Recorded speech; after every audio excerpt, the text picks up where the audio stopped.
Salut, c'est Jean-François. Bienvenue à Croquant Bouffe et Crème Soda, ton rendez-vous culinaire où l'on te présente des recettes que faisaient nos grands-mères. Aujourd'hui, Patrice et moi, on va te cuisiner une recette avec des bouts de cochon dont on ignorait même l'existence. C'est parti! Croquant Bouffe et Crème Soda. Croquant Bouffe et Crème Soda. Croquant Bouffe et Crème Soda. Bienvenue à Croquant Bouffe et Crème Soda. Puis aujourd'hui, une super recette de crotons, Patrice. Oui, on va faire les crotons de la belle-mère aujourd'hui, Ok. Jean-François. Et tu vas voir que ça, c'est une vraie bonne recette d'antan, à l'époque où on pouvait encore se permettre d'utiliser toutes les parties d'un cochon. Alors, pour faire notre recette de crotons, on prend une longe de porc. Pour 6 livres de longe de porc, on va avoir besoin de 3 livres d'oignons. Alors, on coupe en morceaux assez grossiers. Je t'invite à couper les oignons. Je vais t'aider, Jean-François, avec les oignons parce que là, je pense qu'on a un petit peu peut-être pris de retard. Comment on fait réalistement pour ne pas pleurer quand on coupe des oignons? Ben, on se dépêche. On se dépêche. Puis on arrête de gosser. Ce qu'on va faire maintenant, on va couvrir notre préparation d'eau et on va saler et poivrer. Alors, on sèle, on poivre. Voilà. On va laisser, Jean-François, ça sur un feu doux à moyen. Aussitôt que ça va bouillir, on va réduire le feu pour que ça mijote pendant 2 bonnes heures. Alors, pendant 2 bonnes heures, ça va mijoter. Pendant ce temps-là, nous, Jean-François, on passe à une autre étape. Oui, laquelle? Alors, Je suis ce toujours sera excité de ça. l'étape de la panne. La panne de porc. La panne de porc. La panne de porc. La panne de porc. On y va. C'est vraiment une pièce de gras, qui est un gras qu'on utilisait aussi dans les vieux pays, en France, pour faire, par exemple, la rillette. La panne de porc, elle a du filament. Regardez ça. oui, je peux toucher. Oui, touche, oui, garde-toi là. Ah, c'est dégueu. Ah, C'est je ça. l'enlève comme ça? Oui. Une fois qu'on a enlevé tous ces filaments-là, D'accord. on va se ramasser avec des petits morceaux de panne. Voilà. Ça va direct dans vos artères. Et c'est absolument merveilleux. Ça bloque tout. Ces petits morceaux-là, on va les faire fondre. Ça va devenir un peu comme des oreilles du Christ.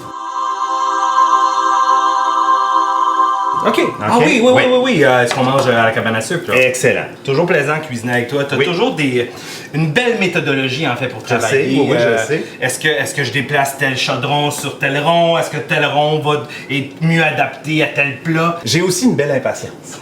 Alors on va y aller si tu veux bien. Hey, je vais vraiment pas t'insulter là. Je suis pas insulté. Je vais pas t'insulter Je là. t'aboute, c'est pas pareil. OK, parfait. Alors voilà, on va faire fondre notre panne doucement. As-tu moyen de faire cette recette-là un petit peu de façon plus accélérée? Non. Parfait. Ah ben à moins de la faire sans toi. Ça c'est notre préparation qu'on a mis tout à l'heure sur le feu. Tu te D'accord, rappelles, oui. on a mis l'oignon, Oui. le porc, on a couvert d'eau. Oui. Et c'est ça que ça donne au bout de 2 heures. Ça a comme épaissi. Ben oui, ça épaissit un peu. Hein? C'est comme nous avec l'âge. Je vais hacher la viande. OK. On met Oui, tout là-dedans. On y va avec la porc.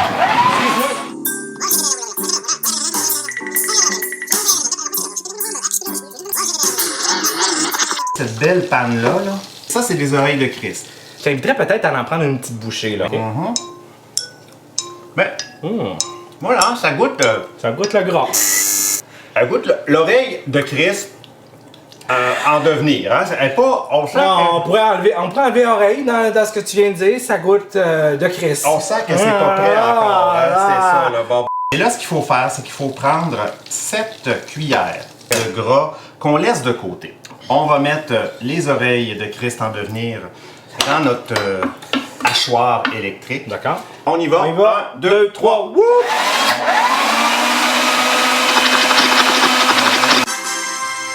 C'est curieux comme texture. Hein? Oui, c'est... Moi j'ai 2 enfants. Oui. Ah, bon, OK. D'accord. Merci, Jean-François. On est rendu à vraiment la toute dernière étape où on va mettre tout ça dans un chaudron et on va faire bouillir ça pendant 1 heure. Il manque un peu de gras, hein? Oui. Et c'était pour ça, donc, on s'est réservé un peu de gras qui restait. Est-ce que je l'ai jeté? Tu l'as-tu jeté? Non, ben non, t'as pas jeté mon gras. Je ne sais plus. Ben non, t'as pas jeté mon gras. Regarde, il est là, mon gras. On a du gras. Toujours important à la maison d'avoir toujours un peu de gras. Comment on dit de côté là? C'est mais ça. je me tasse C'est justement. ça. Là, je vais simplement mettre le... On y va doucement, ok? Oui, On y va doucement, ok? On y va doucement. merci Jean-François de ton soutien, de ton aide. Alors, ce Ce qu'il nous reste à ajouter ici, Ouais. là, c'est les 5 épices.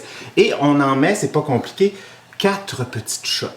4. Parfait. 1, 2, 3 et 4. Jean-François, ça s'en vient bien notre recette. Regarde, c'est beau. On va se mettre ça tout de suite dans nos beaux petits pots qu'on a. Voilà, regarde, c'est beau. Regarde, c'est beau. Ouais, c'est beau. J'apprécierais qu'on puisse goûter maintenant. Je vais en prendre dans ton petit pot. OK. OK, puis je vais en mettre sur mon petit pain. Ouais. Comme ça, je vais Pas mal l'étaler. une bonne technique, ça, Jean-François. Regarde. Je te félicite. OK. On y va? On y va.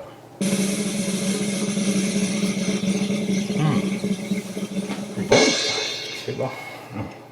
Ben parce que c'est ce qui met fin à notre émission. Toujours une recette inspirante. Inspiré. Au revoir. Salut, gang. Croquant bouffé crème soda.